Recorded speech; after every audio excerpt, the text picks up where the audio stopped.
Alrighty, hey guys, I am back for another Tour 9 tutorial video on the glenmonarch par 3. This is the original shootout hole. One thing that I like to mention here is I like about 3 bars of backspin. This is a little bit downwind, so instead of going the usual 3, I'm going to put on just a little bit extra. And what I like to do is more of like an overcorrection method for this. So instead of playing like the usual like 1 per ring, for instance, I will go a little bit more here. So there's my 5 rings. I will go here roughly 10 rings. And what this is kind of like an overcorrection method, which will basically, account for all the, side effects of the ball and hopefully bring it in more towards the hole. It looks like here I overcorrected just ever so slightly. It seems like 10 or 10 and a quarter, wherever rings I was just a little bit too much there.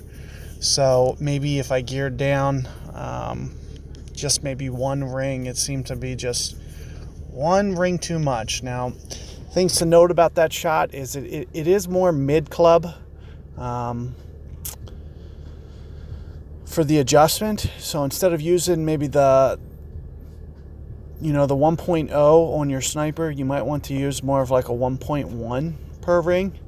So with that being the case there, that 8.5 wind would maybe normally go 8 rings. Maybe I should have went 9 rings, because 8 rings for 1.1 would be like 8.8 miles per hour, which was very similar to what we had, very close.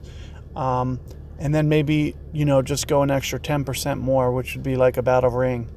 So keep that in mind for that hole. And I think if you play it that way, you should have a little bit more success there and probably win your shootouts. So that's just something I'll keep in mind for next time. I hadn't seen that wind yet. So basically, just the best tip I can give you is, make mental notes of stuff like that. And since it's fresh on your mind, since you're going to keep doing these shootouts and try to grind through the tour, keeping all those little mental notes in your memory bank, you'll just get better, naturally better at the shootouts this way. So good luck with this hole, and let me know how it goes.